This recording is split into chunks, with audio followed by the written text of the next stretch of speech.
नमस्कार स्टूडेंट्स, हम जो है अब हमारा जो बीएड सेकेंड ईयर का टॉपिक है जो कि क्यूरिकुलम पर डिपेंड आधारित है। क्यूरिकुलम के अंतर्गत हमने जो है वो इम्पोर्टेंस पढ़नी है। हमने मीनिंग पढ़ लिया है इसका कि क्यूरिकुलम क्या होता है, क्यूरिकुलम का अर्थ कहाँ क्या है और ये कौन कौन सी भाषा से लिया गया है और उसके साथ साथ जो है इसकी नीड क्या है। ठीक है, अब हम इसकी इंपॉर्टेंस करते हैं, थोड़ा सा देख लेते हैं कि इंपॉर्टेंस जो है वो क्या है इसकी। क्वेश्चन आपका इस प्रकार से बनता है कि define the importance of curriculum and discuss the need for curriculum in the educational process. और एक क्वेश्चन जो है इस प्रकार से भी बन सकता है कि explain in detail the meaning and importance of the curriculum. ठीक है, तो जो इंपॉर्टेंस ऑफ क्यूरिकुलम की अगर हम बात करें तो हम जो है एक डेफिनेशन जैसे हमने पहले भी पढ़ी है कि क्या है कि कोठारी आयोग जो है वो ये उनकी रिकमेंडेशन थी, उनकी एक डेफिनेशन उन्होंने दी थी कि जो भारत का जो विद्यालय के अंदर क्या है, भारत का जो भविष्य है वो विद्यालय की कक्षाओं में निर्मित किया जा रहा है। कितनी ही अच्छी डेफिनेशन है ये। देखिए कि जो भारत का आने वाला जो समय है वो क्या है, विद्यालयों के अंतर्गत जो है वो बनकर तैयार हो रहा है। यानी कि हमारे जो बच्चे हैं, हमारे जो विद्यालय हैं वो जिस प्रकार की शिक्षा ग्रहण करेंगे, हमारे आने वाला जो देश का भविष्य होगा वो क्या होगा, वैसा ही होगा। तो देखिए हम नीड्स की बात करें तो देखिए इंपॉर्टेंस की अगर हम बात करें नीड्स के साथ साथ तो हम ये कह सकते हैं कि जो हमारे शिक्षा के ऑब्जेक्टिव हैं, ठीक है, सबसे पहले हम क्या डालेंगे इसके अंदर कि जो हमारे शिक्षा के ऑब्जेक्टिव हैं वो हमें कैसे पूरे होंगे हमारे, जब हम क्यूरिकुलम तैयार करेंगे। तो जो शैक्षिक उद्देश्य है उनकी पूर्ति में क्या है, क्यूरिकुलम हमारा सहायक माना जाता है। शैक्षिक उद्देश्यों की पूर्ति में सहायक कोई भी सिलेबस जो है या जो कोई भी क्यूरिकुलम है अगर हम डालते हैं तो कुछ ऑब्जेक्टिव्स पर वो बेस्ड होते हैं। उन ऑब्जेक्टिव्स को जो है पूरा करने के लिए ही हम क्या करते हैं, हम वर्ष भर प्रयत्न करते हैं। ठीक है, तो इनको पूरा करने के लिए क्या है, हमें जो क्यूरिकुलम की आवश्यकता पड़ती है। Helpful in achieving AIIMS of education हम इसको कहेंगे। ठीक है, helpful in achieving the AIIMS of education. ठीक है, फिर है दूसरा इसमें helpful in determining the subjects. शैक्षिक जो हमारी सामग्री है उसके निर्धारण में सहायक। शैक्षिक सामग्री मटेरियल कि क्या हमने बच्चे को पढ़ाना है। ठीक है, शैक्षिक सामग्री को निर्धारित करने में सहायक। जो क्यूरिकुलम है हमारा, हमने बच्चे को क्या पढ़ाना है इसके लिए क्या करता है, जो मटेरियल हमने बच्चे को पढ़ाना है उसको निर्धारित करने में हमारी मदद करता है कि किस क्षेत्र में किस व्यवसाय को चुनने के लिए किस प्रकार की जो है वो हमें क्यूरिकुलम को पढ़ना है, किस प्रकार क्यूरिकुलम हमने बनाना है, क्यूरिकुलम के अंदर किन किन चीजों को डालना है, इन चीजों का जो इम्पोर्टेंस है वो कहाँ है, वो हमारे ऑब्जेक्टिव्स को प्राप्त करने में है। फिर है जो शिक्षण विधियां हैं। ठीक है, कि टीचिंग मटेरियल हमने ले लिया, ऑब्जेक्टिव हमें जो है वो मिल गए, हमने डिसाइड करे, लेकिन जो शिक्षण विधियां हैं कौन सी अडॉप्ट करें, तो शिक्षण विधियों के निर्धारण में भी क्या है, क्यूरिकुलम सहायक है। शिक्षण विधियों के निर्धारण में सहायक।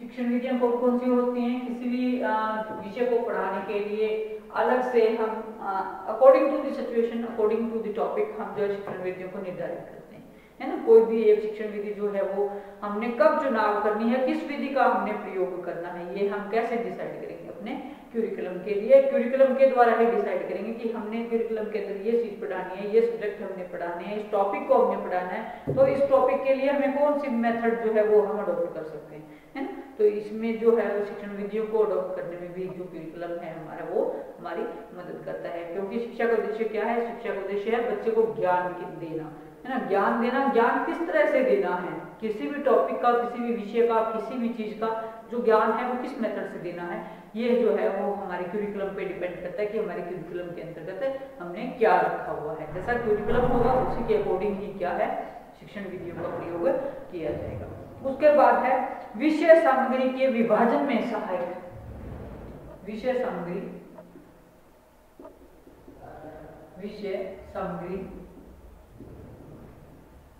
के विभाजन में सहायक।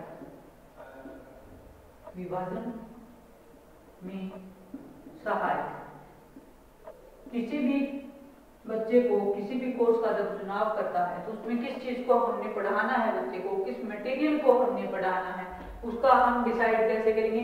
उसको हम तभी डिसाइड करेंगे जब हम क्यूरिकुलम बना रहे होंगे, है ना, कि जो क्या क्या चीजें हैं जिनको हम क्यूरिकुलम के अंदर डालें, क्या क्या रिक्वायरमेंट उस क्षेत्र की है। तो हम जब इसको अलग अलग विभाजित करते हैं तो इस विभाजन में जो हमारी मदद करता है वो कौन करता है? वो हमारा क्यूरिकुलम ही करता है। तो हम क्या कहेंगे? हम कहेंगे कि helpful in the division of subject matter, ठीक है, helpful in the division of subject matter, ठीक है। नेक्स्ट हम बात करते हैं हेल्पफुल इन कैरेक्टर बिल्डिंग या चरित्र निर्माण में सहायक, चरित्र निर्माण में सहायक।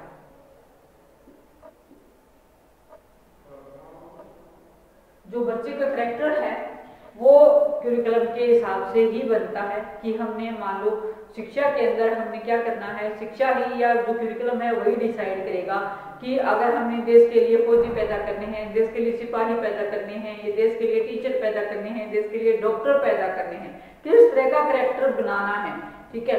तो जिस तरह का जो है कैरेक्टर का निर्माण हमें चाहिए तो उसका अलग अलग क्यूरिकुलम होगा। मेडिकल में जाने वालों के लिए अलग क्यूरिकुलम होगा, साइंस के फील्ड में जाने वालों के लिए अलग क्यूरिकुलम होगा, एजुकेशन के अंदर जाने वालों के लिए अलग क्यूरिकुलम होगा। तो जो इस प्रकार से क्या है, जो कैरेक्टर बिल्डिंग का जो काम है वो किसका है?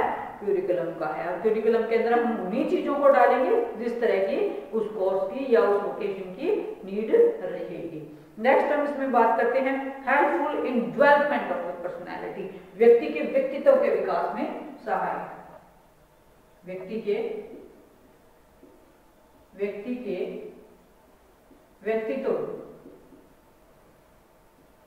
व्यक्तित्व का के निर्माण में सहायक, जो व्यक्ति की पर्सनैलिटी है, ठीक है, उसमें क्या है, व्यक्ति की जो पर्सनैलिटी है उसके अंदर डेवलपमेंट करना है तो कैसे होगा? वो होगा क्यूरिकुलम के माध्यम से, क्योंकि क्यूरिकुलम के अंदर ना केवल हम व्यक्ति का जो है वो एजुकेशनल अचीवमेंट्स को देखते हैं, न केवल हम उसको सिलेबस ही पढ़ाते हैं, बल्कि सिलेबस के साथ साथ क्या है, हम अदर को क्यूरिकुलर एक्टिविटीज के माध्यम से क्या है उसका ऑल राउंड डेवलपमेंट करते हैं। और जब ऑल राउंड डेवलप के कंसेप्ट पर हम काम करते हैं तो जो हमारी पर्सनैलिटी है वो क्या है, वो निखर कर सामने आती है ना। तो उसको क्या है, हम हर एक उसका अगर ध्यान रखते हैं, physical, mental, political, social, moral, है ना, intellectual and religious also we can say, ठीक है। तो क्या है, जो व्यक्तित्व है, व्यक्तित्व के निर्माण में भी जो क्या है आपका क्यूरिकुलम आपकी मदद करता है।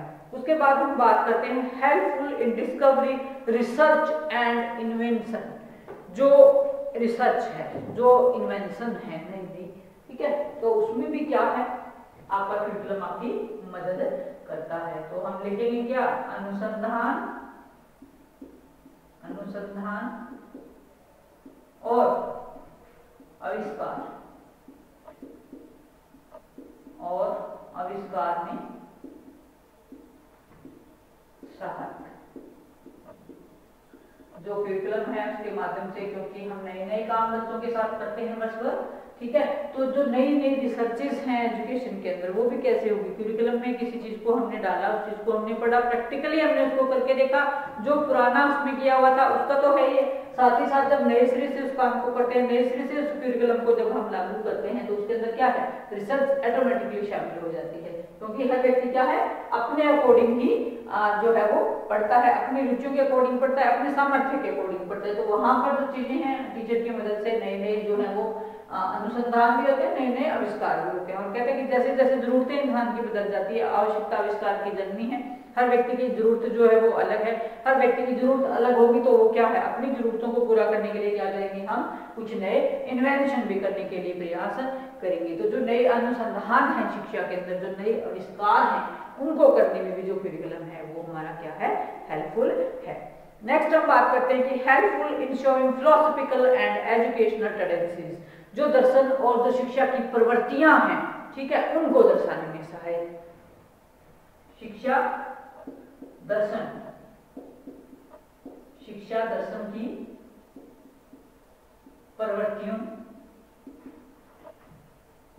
शिक्षा दर्शन की प्रवृत्तियों को दर्शाने में सहायक है।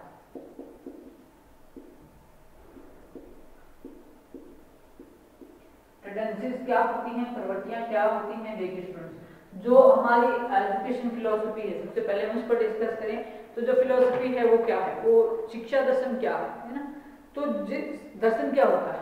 जो हमारी ओपिनियन होती है किसी भी विषय को लेकर के, शिक्षा को लेकर के हमारी जो ओपिनियन है, हमारा जो नजरिया है उसको देखने का, हमारे अपने जो व्यूज हैं, ठीक है, तो उन जो और उन व्यूज के साथ जुड़ी हुई हमारी टेंडेंसीज हैं, ठीक है, हमारी प्रवृत्तियां हैं। हम अपनी प्रवृत्तियों को दिखाएंगे कैसे? क्यूरिकुलम के माध्यम से, कि हमने किस प्रकार के क्यूरिकुलम को चुना, किस प्रकार के क्यूरिकुलम के अंदर हमने क्या कुछ पढ़ा, ठीक है। तो इससे क्या है, टेंडेंसीज जो हैं आपकी वो विकसित होती हैं। और साथ ही साथ क्या कहता है कि जो देखिए हमारे महान फिलोसोफर हुए, जैसे महात्मा गांधी हैं, अरविंदो हैं, गुरु नानक देव जी हैं, इसके साथ साथ जो हैं स्वामी विवेकानंद हैं, टैगोर साहब हैं, है ना। तो इन्होंने क्या है, इन्होंने अपनी फिलोसफिकल आइडियाज एजुकेशन के अंदर रखे और इससे क्या हुआ, इनके जो विचार थे, जो आइडियाज थे, जो इनका दर्शन था, उनको शिक्षा के अंदर, उनके अंदर जो अच्छी चीजें थी वो हमने शिक्षा के थ्रू क्या किया, हमने शिक्षा के थ्रू उनका प्रचार किया, प्रसार किया। और आज भी हमारे करिकुलम के अंदर हम इनका स्थान जो है ये बनाए हुए हैं अपना। तो इससे क्या है, इनकी जो अच्छी चीजें हैं वो हमारी आने वाले बच्चे जो है वो पढ़ रहे हैं, हम लोग पढ़ रहे हैं। तो उससे क्या है, जो अच्छी चीजें हैं उनका समाज में प्रचार प्रसार हो रहा है। टेंडेंसीज जो व्यक्ति की हैं, जो प्रवृत्तियां व्यक्ति की जो हैं वो इनकी तरफ क्या होती हैं, उन्मुख होती हैं, ठीक है। तो करिकुलम के द्वारा क्या है, पाठ्यक्रम की जो विभिन्न प्रवृत्तियां हैं वो भी हमने कैसे रखनी है, और विभिन्न दर्शनों में जो परिवर्तन है वो भी करिकुलम हमें दर्शाता है कि टेंडेंसीज के अकॉर्डिंग जो है कैसे जो है करिकुलम के अंदर टाइम टू टाइम परिवर्तन होता रहता है। फिर है helpful in knowledge of current affairs, जो तत्कालीन घटनाओं के ज्ञान में सहायक, तत्कालीन जो घटनाएं हैं, तत्कालीन घटनाओं के ज्ञान की प्राप्ति में सहायक,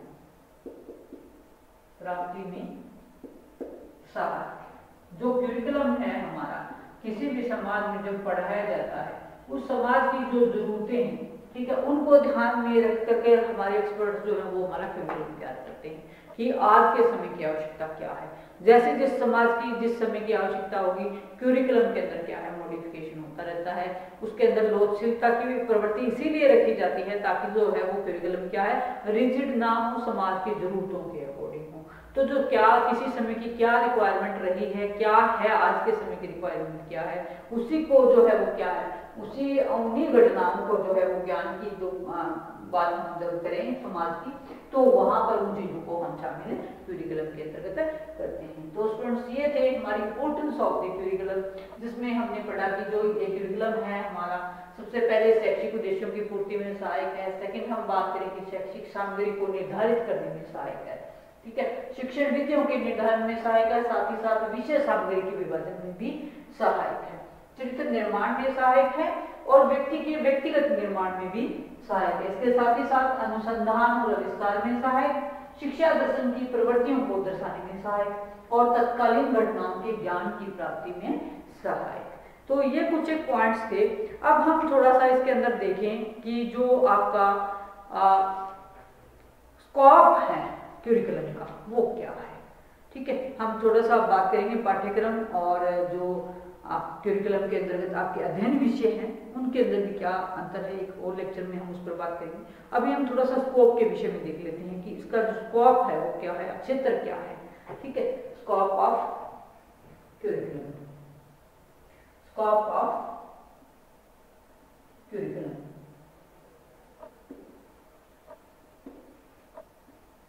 ठीक है।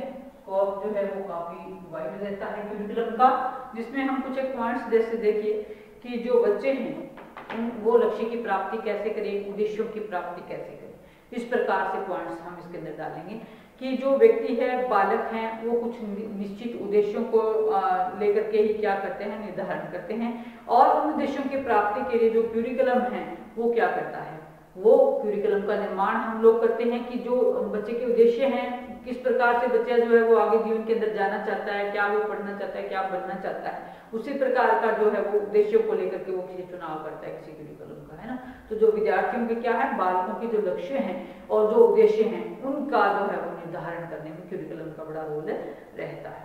फिर बच्चों को प्रेरित भी करता है ये। फिर है नवीन प्रवृत्तियों का साहचर्य, मीन्स टू से क्या कि पाठ्यक्रम एक व्यापक अवधारणा होती है। पाठ्यक्रम का रूप जो है वो क्या है, पाठ्यक्रम का रूप लेता जा रहा है वर्तमान समय में जो अनेक प्रवृत्तियां हैं उनके अंदर हमने कैसे साहचर्य, साहचर्य का मतलब क्या होता है, तालमेल बनाना, है ना, कि जो क्यूरिकुलम है उसका तालमेल हम पाठ्यक्रम के साथ जो बच्चा है उसके अकॉर्डिंग जो है हम क्यूरिकुलम का तालमेल करें, ठीक है। थर्ड इसमें हम पॉइंट्स की बात करते हैं कि बालकों के संज्ञानात्मक जो विकास है, बच्चों का जो कॉग्निटिव डेवलपमेंट है उसका क्या है, उसका पोषण करना। बच्चे के अंदर बहुत पावर होती है, बच्चा जो है क्या है, वो कहते हैं ना कि सारी जो शक्तियां हैं ना वो हमारे अंदर ही हैं, सारे गुण हमारे अंदर ही हैं, सारा ज्ञान हमारे अंदर ही भरा होता है। शिक्षा का काम क्या है, शिक्षा का काम है उन आंतरिक शक्तियों को बाहर निकाल देना, है ना। शिक्षा के द्वारा क्या है, हमारे भीतर का जो अंधकार है उसको हम दूर करके ज्ञान से प्रकाशित कर लेते हैं, ना। तो जो बच्चे का जो कहते हैं कि जो कॉग्निटिव पावर है, सीखने की जो पावर है, तर्क शक्ति, मनन शक्ति, विवेक शक्ति, है ना, जब हम इन चीजों, सृजनात्मक शक्ति, जब हम इन चीजों पर काम करते हैं तो इनमें क्या है, हमारा जो क्यूरिकुलम है हमारा काफी हेल्पफुल इसके अंदर रहता है। और इस एरिया को कवर करना ये भी किसके क्षेत्र के अंतर्गत आता है, ये भी आपके क्यूरिकुलम के क्षेत्र के अंतर्गत, ये स्कोप ऑफ द क्यूरिकुलम के अंतर्गत आता है। नेक्स्ट है अधिगम हेतु व्यवस्था करना, कि अधिगम क्या है, टीचिंग लर्निंग प्रोसेस क्या है, जिसके अंदर एक ज्ञानवान व्यक्ति एक अज्ञानी व्यक्ति को क्या करता है, शिक्षित करता है, ज्ञान देता है ना। तो इस प्रकार की एक व्यवस्था करना, एक मैनेजमेंट करना, जिसमें कि एक शिक्षित व्यक्ति, एक कुशल व्यक्ति एक अकुशल व्यक्ति को क्या करता है, उस काम में ट्रेंड कर देता है ना। तो इस प्रकार की जो व्यवस्था है वो कैसे संभव है, वो किस किस क्राइटेरिया के अंदर आती है, वो भी क्यूरिकुलम की क्राइटेरिया के अंतर्गत आती है कि जो आपका एक्सपर्ट है वो क्या है, उसको क्यूरिकुलम का पूरा नॉलेज होता है, लेकिन वो सिखाने वाले स्टूडेंट्स को क्या करता है, वो उसको उसका पथ प्रदर्शक के रूप में काम करता है और उसको धीरे धीरे करके क्या है, सभी जो कौशल से हमें निपुण कर देता है। नेक्स्ट अब इसमें बात करते हैं शैक्षणिक स्रोतों का उपयोग। शैक्षणिक स्रोतों का, शैक्षणिक स्रोत क्या होते हैं, सोर्स जिसके जरिए हम एजुकेशन लेते हैं और एजुकेशन देते हैं, है ना। तो ये जो सोर्सेज हैं ये भी किसके क्राइटेरिया के अंदर आते हैं, ये भी क्यूरिकुलम के अंतर्गत ही आते हैं कि क्यूरिकुलम में हमने किस प्रकार के शैक्षणिक सोर्सेज का प्रयोग करना है, हमें जो ज्ञान लेना है वो किस प्रकार से लेना है, एक टीचर को पढ़ाना है तो वो कैसे पढ़ाना है, किस प्रकार किसी भी क्यूरिकुलम के अंदर जो टॉपिक्स दिए हुए हैं, जो सिलेबस दिया हुआ है, इसके साथ जो एक्टिविटीज हैं उनको कितने टाइम में पूरा कराना है, किस तरह से पूरा कराना है, किस तरह से उसका असेसमेंट भी करना है, ठीक है, असेसमेंट भी करना है, रिजल्ट भी निकालना है उसका कि कितना सीखा, है ना, मेजर करते हैं हम इन चीजों को। तो ये सारी की सारी चीजें क्या है, ये भी जो है वो क्यूरिकुलम के स्कोप के अंतर्गत आती है। नेक्स्ट इसमें हम बात करते हैं कि छात्रों का जो व्यक्तिगत बोध और उनके अनुरूप शिक्षण व्यवस्था करना, ये भी किसके अंतर्गत आता है, ये भी आपके क्यूरिकुलम के स्कोप के अंतर्गत आता है कि व्यक्ति का जैसा इंटरेस्ट है बच्चे का, है ना, कैसे उसकी कितनी वो सीख सकता है, कितनी योग्यता है उसको सीखने की, कितना सामर्थ्य है, कितना काम बच्चा कर सकता है, किस कोर्स में जो है वो किस हद तक बच्चे से काम करवाया जा सकता है ना। एक बच्चे की लर्निंग कैपेसिटी बहुत ज्यादा होती है, एक बच्चे की लर्निंग कैपेसिटी नॉर्मल होती है और एक का आईक्यू कम होने के कारण उसकी लर्निंग कैपेसिटी कम हो जाती है या फिजिकल किसी कारण से उसकी कम हो जाती है। तो हम सेम जो है एक टीचर जो सेम स्ट्रेटेजी हर बच्चे पर नहीं लगा सकता, है ना, हम सभी जानते हैं ये चीजें, क्योंकि सब क्या है, ऑल इंडिविजुअल्स वो क्या है, अलग अलग है, व्यक्तिगत विभिन्नताएं जो है वो पाई जाती हैं शिक्षण के अंतर्गत खास करके। तो जो एक अध्यापक है वो क्यूरिकुलम की मदद से क्या है, जो सभी छात्रों का मेंटल लेवल, उनका फिजिकल स्ट्रक्चर या उनका जो आईक्यू है उसके अकॉर्डिंग ही जो है वो उसका चुनाव करता है कि किस बच्चे को कितना काम दिया जा सकता है या उसकी किस काम के अंदर बच्चे की इन्वॉल्वमेंट हमें कर सकते हैं। नेक्स्ट हम बात करते हैं इसके अंदर कि समस्त कार्यक्रमों एवं बालकों के कार्यों का मूल्यांकन करना। एक स्टूडेंट्स जैसे मैंने अभी कहा कि हम बच्चे को क्यूरिकुलम के जरिए पढ़ाते हैं, बहुत सारा काम उसको सिखाते हैं नया नया, लेकिन उनको इवेल्युएशन करना, उनको जज करना, ये भी क्या है, ये भी तो क्यूरिकुलम का एक हिस्सा है। हमने बच्चे को काम करवाया, बच्चे को कितना समझ आया, कितना समझ नहीं आया, ये जज हम नहीं करना है, अध्यापकों ने नहीं करना है। वो कैसे संभव है कि हमने सिखा दिया लेकिन बच्चे को अगर कुछ समझ ही नहीं आ रहा है तो हम उस चीज को कैसे मानेंगे। फिर क्यूरिकुलम के जो जरिए है हम क्या है उसके लिए एक आधार तैयार करते हैं कि हमने इतने जो है वो काम बच्चे को करवाया, फिर हम अगर उसका टेस्ट लेते हैं, मान लो 10 यूनिट हम बच्चे को करवा रहे हैं, फिर 10 यूनिट का हम टेस्ट ले रहे हैं और हम देख पा रहे हैं कि बच्चा उसमें 8 यूनिट कर पा रहा है या 6 यूनिट उसने अच्छे से करी है, 4 उसने जो है वो लाइटली करी है। तो ये जो स्कोप है ये सारा क्या है, ये क्यूरिकुलम है ना, क्यूरिकुलम के जरिए ही ये संभव है, क्योंकि वैसे हमें कैसे पता चलेगा कि बच्चे ने कितना सीखा, नहीं पता चलेगा। तो जो टाइमिंग के बाद जो शेड्यूल है वो भी किसके अंतर्गत आएगा, आपके क्यूरिकुलम के लिए आएगा। क्यूरिकुलम का जो एक क्षेत्र है उसको एक निश्चित समय पर पूरा भी हमने करना होता है ना। तो ये बहुत सारी चीजें जो है वो आपके क्यूरिकुलम के अंतर्गत आती हैं। इस प्रकार से हम क्या कह सकते हैं कि जो आपका क्यूरिकुलम का जो कार्य क्षेत्र है वो क्या है, बहुत वाइड है, बहुत विस्तृत है।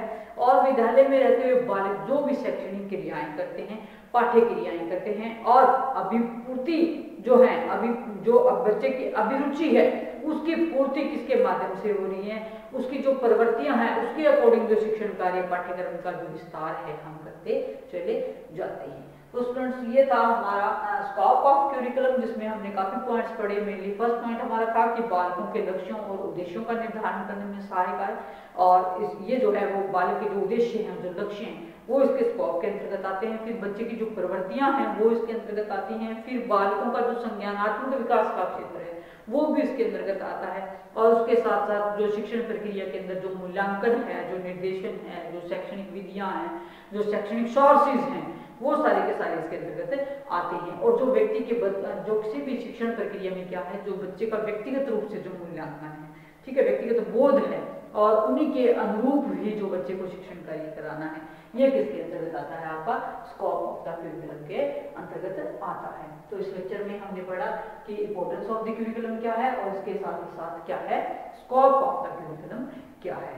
ठीक है स्टूडेंट्स, आशा करती हूँ आपको क्यूरिकुलम का ये जो कंसेप्ट है समझ आया होगा। Thank you.